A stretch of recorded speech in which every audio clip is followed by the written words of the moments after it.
नमस्कार विद्यार्थिनी मैत्रिणींनो, आजच्या तासाला आपण सहकारी संस्थेच्या सभा हे पाहणार आहोत. आता सहकारी संस्थेच्या सभा म्हणजे काय, त्या सभा का घ्याव्या लागतात हे अगोदर आपण पाहूयात. महाराष्ट्र सहकारी संस्था कायदा 1960 व अधिनियम कायदा 1961 सहकारी संस्थेच्या सभा ह्या घ्याव्या लागतात. या सभेचे दोन प्रकार आहेत. पहिला प्रकार आहे तो म्हणजे सभास्थांच्या सभा आणि दुसरा ब प्रकार आहे तो म्हणजे व्यवस्थापन समितीच्या सभा. असे सभेचे दोन प्रकार पडतात. एक प्रकार जो आहे तो सभास्थांच्या सभा घ्याव्या लागतात आणि दुसरा प्रकार आहे तो व्यवस्थापन समितीच्या सभा. संस्थेच्या कारभारावर नियंत्रण ठेवण्याच्या दृष्टीने सभास्थांच्या सभा महत्त्वाच्या असतात. तसेच संस्थेचे दैनंदिन कामकाज चालवण्याच्या दृष्टीने व्यवस्थापन समितीच्या सभा महत्त्वाच्या असतात. सहकारी संस्थेला घ्याव्या लागणाऱ्या सभांचे प्रकार पुढीलप्रमाणे. सभा म्हणजेच काय की सभा ही काय आहे. महाराष्ट्र सहकारी संस्था कायदा 1960 नुसार सभा घेणं गरजेचं असतं आणि त्या सभेचे दोन प्रकार पडतात. आता ही सभा म्हणजे काय तर सहकार कायद्यानुसार संस्थेच्या कारभारासंबंधीचे सर्व धोरण व निर्णय घेण्याचे सर्व अधिकार सभासदाला असतात. खऱ्या अर्थाने सभासद व व्यवस्थापन समितीला असतात. सभासद हे खऱ्या अर्थाने सहकारी संस्थेचे मालक असतात आणि आपल्या वतीने त्यांनी व्यवस्थापन समितीची नेमणूक केलेली असते. त्यामुळं महाराष्ट्र सहकारी संस्था कायदा 1960 नुसार संस्थेच्या कारभारासंबंधीचे सर्व धोरण व निर्णय घेण्याचे अधिकार सभासद व व्यवस्थापन समितीला असतात. ध्येय धोरण ठरवण्यासाठी व निर्णय घेण्यासाठी सर्वांना एकत्र येणे आवश्यक असतं आणि या सहकारी संस्थेचे धोरण व निर्णय घेण्याच्या उद्देशाने एकत्र येऊन विशिष्ट उद्देशाने ठरवून एकत्र येण्यासाठी सभा बोलवली जाते. विशिष्ट उद्देशाने पूर्वनियोजित ठिकाणी म्हणजे सभा एका सहकारी संस्थेच्या ध्येय धोरण ठरवण्यासाठी केली जाते. तर सभा कशी होते तर विशिष्ट हे उद्देशाने पूर्ण नियोजित ठिकाणी दोन किंवा अधिक व्यक्तींनी एकत्र येऊन विशिष्ट विषयांवर चर्चा करून निर्णय घेणे या सभा म्हणतात. विशिष्ट उद्देशाने म्हणजे एखादा उद्देश काय आहे सहकारी संस्थेचे ध्येय धोरण ठरवणे. या उद्देशाने पूर्वनियोजित ठिकाणी म्हणजे पूर्वनियोजित केलेल्या ठिकाणी दोन किंवा अधिक व्यक्ती एकत्र येतात आणि विशिष्ट विषयावर चर्चा करून निर्णय घेणे म्हणजे एखाद्या विशिष्ट विषयावर चर्चा करून निर्णय घेणे याला सभा असं म्हणतात. दोन किंवा अधिक व्यक्तींनी कायद्याला मान्य असलेल्या उद्देशाने सर्वसाधारण प्रश्नावर चर्चा करण्यासाठी एकत्र येणे म्हणजे सभा होय. दोन किंवा अधिक व्यक्तींनी कायद्याला ज्या मान्य आहेत अशा उद्देशाने सर्वसाधारण प्रश्नावर म्हणजे महाराष्ट्र सहकारी संस्था कायदा 1960च्या कायद्याला मान्य असलेल्या उद्देशाने सर्वसाधारण प्रश्नांवर चर्चा करण्यासाठी एकत्र येणे म्हणजे सभा होय. थोडक्यात काय की दोन किंवा अधिक व्यक्तींनी कायद्याला मान्य असलेल्या उद्देशाने सर्वसाधारण प्रश्नांवर चर्चा करण्यासाठी एकत्र येणे म्हणजे सभा होय. सहकारी संस्थेच्या विद्यमान सभासदांना संस्थेच्या अधिकृत पत्त्यावर विशिष्ट दिवशी व विशिष्ट वेळी ठराविक तारखेपूर्वी निश्चित केलेल्या विषयावर चर्चा करण्यासाठी एकत्र बोलवून अशा विषयावर सविस्तर चर्चा केली जाते व त्यावर निर्णय घेतले जातात त्या सभा असे म्हणतात. सहकारी संस्थेच्या विद्यमान सभासदांना संस्थेच्या अधिकृत पत्त्यावर म्हणजे सहकारी संस्थेचे जे सर्व सभासद आहेत त्या सर्व सभासदांना सहकारी संस्थेच्या अधिकृत पत्त्यावर म्हणजे सहकारी संस्था जिथं आहे त्या अधिकृत पत्त्यावर विशिष्ट दिवशी विशिष्ट वेळी म्हणजे विशिष्ट दिवस विशिष्ट वेळ ठरवायची. त्या विशिष्ट दिवशी विशिष्ट वेळेला सभा बोलवायची. मग तारखेपूर्वी निश्चित केलेल्या विषयावर चर्चा करण्यासाठी एकत्र बोलवणे अशा विषयावर सविस्तर चर्चा केली जाते त्यावर निर्णय घेतले जातात त्याला सभा असं म्हणतात. एकंदरीत थोडक्यात मी तुम्हाला मगाशी सांगितल्याप्रमाणे महाराष्ट्र सहकारी संस्था कायदा 1960 नुसार एकत्र येऊन सहकारी संस्थेचे ध्येय धोरण ठरवण्यासाठी एकत्र येऊन सभा घेणं एकत्र येऊन त्या सर्वसाधारण विषयावर चर्चा करणं प्रश्नांवर चर्चा करणं म्हणजे सभा घेणं. सभेचे प्रकार आपल्याला पाहायचे सभेचे साधारणपणे 2 प्रकार पडतात. एक म्हणजे सभास्थांच्या सभा आणि दुसऱ्या म्हणजे व्यवस्थापन समितीच्या सभा. सभास्थांच्या सभा आणि व्यवस्थापन समितीच्या सभा या महाराष्ट्र सहकारी संस्था कायदा 1960 अन्वये घेणं गरजेचं असतं. संस्थेत दैनंदिन कामकाज चालवण्याच्या दृष्टीने व्यवस्थापन समितीच्या सभा महत्त्वाच्या असतात आणि त्या घ्याव्या लागतात. आता सभास्थांच्या सभा ज्या आहेत त्या सभास्थांच्या सभा अनेक प्रकारच्या असतात. म्हणजे त्याचे 4 प्रकार पडतात. सभासदांच्या सभाचे 4 प्रकार पडतात. त्यातलं पहिलं आहे पहिली सर्वसाधारण सभा, त्याला नियामक सभा असं म्हणतात. अधिमंडळाची वार्षिक सर्वसाधारण सभा आणि अधिमंडळाची विशेष सर्वसाधारण सभा आणि अधिमंडळाची अंतिम सभा म्हणजे शेवटची सभा असे 4 प्रकार पडतात. आणि व्यवस्थापन समितीच्या सभाचे 3 प्रकार पडतात. व्यवस्थापन समितीची पहिली सभा, व्यवस्थापन समितीच्या सभा आणि उपसमितीच्या सभा. आता आपण पहिल्यांदा पाहणार आहोत सभास्थांच्या सभा.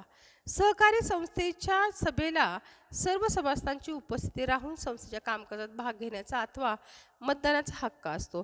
सभासदांच्या सभा का घ्याव्या लागतात तर सहकारी संस्थेच्या सभासदाला सर्व सभासदांची उपस्थिती आवश्यक असते. एखाद्या प्रश्नावर एखाद्या विषयावर चर्चा करणं गरजेचं असतं आणि सहकारी संस्थेच्या दैनंदिन कामकाजात भाग घेऊन मतदान करण्याचा अधिकार त्यांना असतो. त्यामुळे सभासदांच्या सभा घेणं गरजेचं असतं आणि अशा ज्या सभा होतात त्या सभेला सभासदांच्या सभा असं म्हणतात. या सभांना सर्वसाधारण सभा म्हणजे जनरल मीटिंग या नावाने देखील ओळखतात. सहकारी संस्थेची उद्दिष्टे साध्य करण्यासाठी सर्वसाधारण धोरण ठरवण्याचा अधिकार सभासदांना असतो. सहकारी संस्थेचे उद्दिष्ट आहे ते ठरवण्यासाठी उद्दिष्ट साध्य करण्यासाठी सर्वसाधारण धोरण ठरवण्याचा अधिकार जो आहे तो अधिकार सभासदांना असतो. सभासदांच्या सर्वसाधारण सभा सार्वभौम व सर्वोच्च अधिकाराच्या असल्यामुळं या सभांमधील निर्णय व्यवस्थापन समितीला आणावे लागतात. कारण सभासद हे सहकारी संस्थेचे मालक असतात. सभासदांनी सहकारी संस्थेच्या उद्देश आणि ध्येय धोरण ठरवणे गरजेचं असतं आणि तो सार्वभौम अधिकार सभासदांना असतो. त्यामुळं सभासदांनी घेतलेले सर्व निर्णय जे आहेत ते निर्णय व्यवस्थापन समितीला अंमलात आणावे लागतात किंवा ठरवलेले ध्येय धोरण जे आहे सहकारी संस्थेसाठी ते व्यवस्थापन समितीला अंमलात आणावे लागतात. सहकारी संस्थेत सभासदांच्या सभाबाबत काही तरतुदी महाराष्ट्र सहकारी संस्था कायदा 1960 मध्ये दिलेल्या आहेत. आता त्या महाराष्ट्र सहकारी संस्था कायदा 1960च्या अन्वये कलम 75 व 76 मध्ये नियम 59 ते 63 मध्ये दिलेले आहेत. सभासदांच्या सभा ह्या संस्थेच्या सर्व सभासदांच्यासाठी सभा असतात. सहकारी संस्थेची उद्दिष्टे व ध्येय धोरणे यानुसार सभासद सभांमधून निर्णय घेतात. सभेमध्ये येणारे ठराव, दुरुस्त्या, सुधारणा यावर सभासदांमध्ये चर्चा होते आणि ठराव मंजूर केले जातात. म्हणून सभासद या सभेतील एक महत्त्वाचा घटक असतो. आता या सभासदांच्या सभा घेणं गरजेचं असतात. त्यातली पहिली सभा आहे ती म्हणजे पहिली सर्वसाधारण सभा. आता आपण महाराष्ट्र सहकारी संस्थेची नोंदणी पाहिलेली आहे. महाराष्ट्र सहकारी संस्था कायदा 1960 नुसार सहकारी संस्थेची रीतसर नोंदणी झाल्यानंतर सहकारी संस्थेची नोंदणी झाल्याच्या तारखेपासून 3 महिन्याच्या आत जी सभा बोलवली जाते त्या सभेला पहिली सर्वसाधारण सभा म्हणतात किंवा महाराष्ट्र सहकारी संस्था कायदा 1960 नुसार ही सभा बोलवणं कायद्याने अनिवार्य आहे म्हणून हिला नियामक सभा असं देखील म्हणतात. आपण पाहतोय पहिला प्रकार पहिली सर्वसाधारण सभा नियामक सभा. महाराष्ट्र सहकारी संस्था कायदा 1960च्या कायद्यातील नियम 59 नुसार सहकारी संस्थेची नोंदणी झाल्याच्या तारखेपासून 3 महिन्याच्या आत जी सभा बोलवली जाते त्या सभेला पहिली सर्वसाधारण मंडळ सभा किंवा नियामक सभा असं म्हणतात. कारण महाराष्ट्र सहकारी संस्था कायदा 1960 नुसार सहकारी संस्थेची रीतसर नोंदणी झाल्यानंतर नोंदणी झालेल्या दिनांकापासून 3 महिन्याच्या आत ती सभा बोलवणं कायद्याने बंधनकारक आहे, अनिवार्य आहे म्हणून तिला नियामक सभा म्हणतात. नोंदणीनंतर संस्थेचे अस्तित्व सुरू होते. प्रत्येक सहकारी संस्थेला कायद्यानुसार असं सभा बोलवावी लागते. नोंदणीनंतर संस्थेचे अस्तित्व सुरू होते. त्यामुळं प्रत्येक सहकारी संस्थेला महाराष्ट्र सहकारी संस्था कायदा 1960 नुसार अशी सभा बोलवावी लागते. ती कायद्याने बंधनकारक आहे. ही सभा सहकारी संस्थेच्या आयुष्यात फक्त एकदाच भरली जाते, ज्या वेळेला महाराष्ट्र सहकारी संस्था कायदा 1960 नुसार सहकारी संस्थेची रीतसर नोंदणी केली जाते. सहकारी संस्थेचा मुख्य प्रवर्तकाला पहिली सर्वसाधारण सभा बोलवावी लागते, कारण सहकारी संस्थेची कल्पना स्थापन करण्याची कल्पना त्या प्रवर्तकाच्या मनात आलेली असते. ज्या सहकारी संस्थेची नुकतीच नोंदणी झालेली असते, त्यामुळं ती पहिली सर्वसाधारण सभे बोलवण्यासाठी संचालक मंडळ किंवा सचिव त्या सहकारी संस्थेमध्ये नसतात, म्हणून पहिली सर्वसाधारण सभा मुख्य प्रवर्तकाला बोलवावी लागते. मुख्य प्रवर्तकाने पहिली साधारण मंडळ सभा बोलवण्यात कसूर केल्यास सहकार निबंधक आपल्या अधिकारात ही सभा बोलू शकते, कारण महाराष्ट्र सहकारी संस्था कायदा 1960 नुसार ही सभा बोलवणं अनिवार्य असतं. अशी सभा बोलवू शकतात अथवा कोणतीही अधिकृत व्यक्ती अशी सभा बोलवण्याचा आदेश देऊ शकतात. आता ही सभा जी आहे, पहिली सर्वसाधारण सभा किंवा नियामक सभा, याचं कामकाज कसं असतं बघा. पहिलं आहे सभेच्या अध्यक्षाची निवड करणं. मी तुम्हाला आत्ताच म्हटलं होतं की ही सभा प्रवर्तक घेतात, कारण या सभेमध्ये सहकारी संस्थेची नुकतीच रीतसर नोंदणी झालेली असते आणि सहकारी संस्थेला आपला कारभार आता सुरू करायचा असतो. आपला म्हणजे खऱ्या अर्थाने सहकारी संस्थेला आपली जी कार्यभार आहे सहकारी संस्थेचा तो सुरू करायचा असतो. आणि ही सभा सहकारी संस्थेच्या आयुष्यात एकदाच घेतली जाते आणि ती म्हणजे अधिकृत व्यक्ती म्हणजे एकदाच घेतली जाते, कारण सहकारी संस्थेची रीतसर नोंदणी झाल्यावर ही सभा घ्यावी लागते.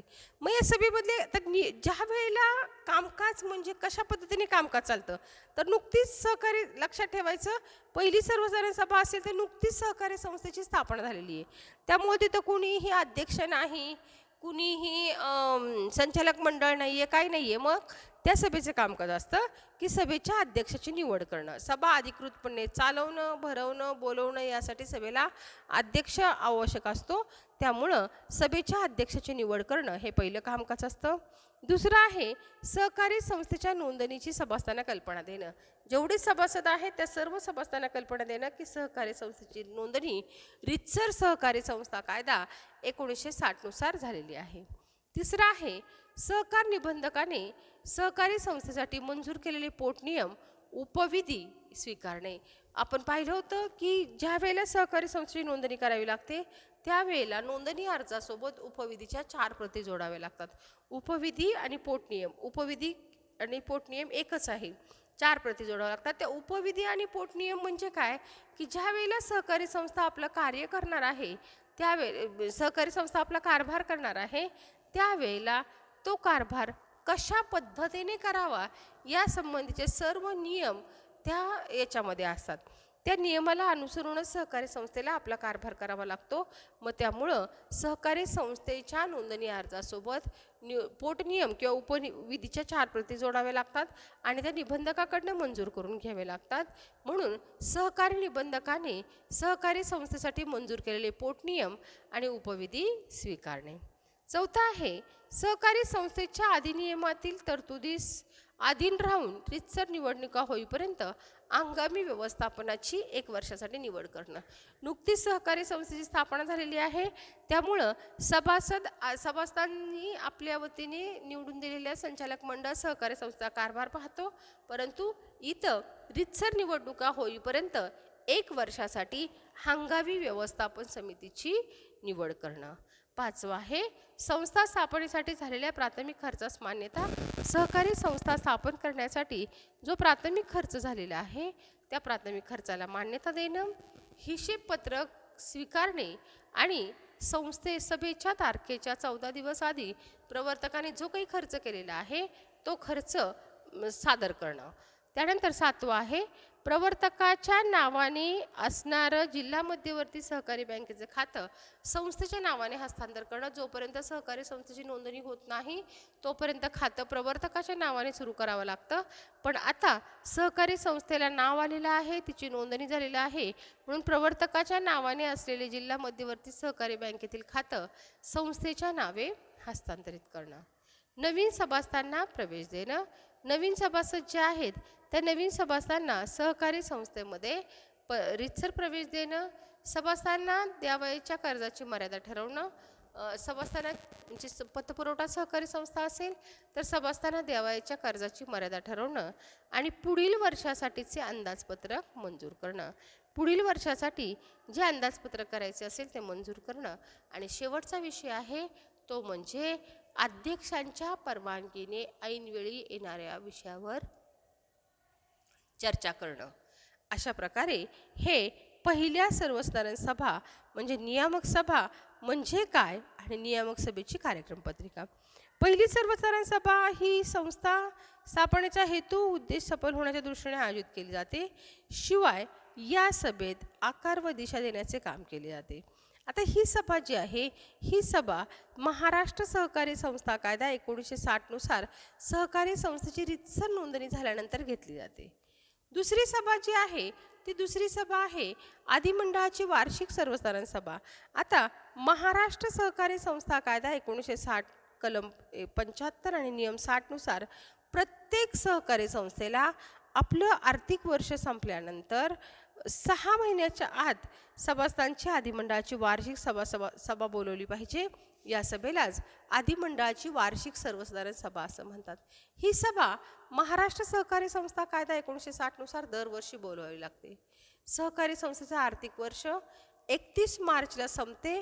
आर्थिक वर्ष संपल्यानंतर 45 दिवसाच्या आत म्हणजे दीड महिन्याच्या आत संस्थेचे वार्षिक हिशोपत्रक तपासून पूर्ण करून घ्यावे लागते व 4 महिन्याच्या आत संस्थेचे लेखापरीक्षण करून घेणे बंधनकारक असते. अधिमंडळाची सभा घेणं कायद्याने बंधनकारक असतं कारण प्रत्येक सहकारी संस्थेला ही म्हणजे आर्थिक वर्ष संपल्यानंतर ही सभा घेणं कायद्याने बंधनकारक असतं आणि ही सभा कायद्याने घेणं गरजेचं असतं. कारण ही सभा घेतल्यानंतर म्हणजे ही सभा जी आहे या सभेमध्ये सहकारी संस्था जी आहे त्या सहकारी संस्थेचे सर्व व्यवहार चालत असतात आणि सहकारी संस्थेने कशा पद्धतीने कामकाज केलेलं आहे, हिशोब कसे आहेत, या सर्व गोष्टीचा उल्लेख या सभेमध्ये होत असतो. त्यामुळं ही सभा घेणं कायद्याने गरजेचे असते. आता आपण सुरू करतोय अधिमंडळाची वार्षिक सर्वसाधारण सभा.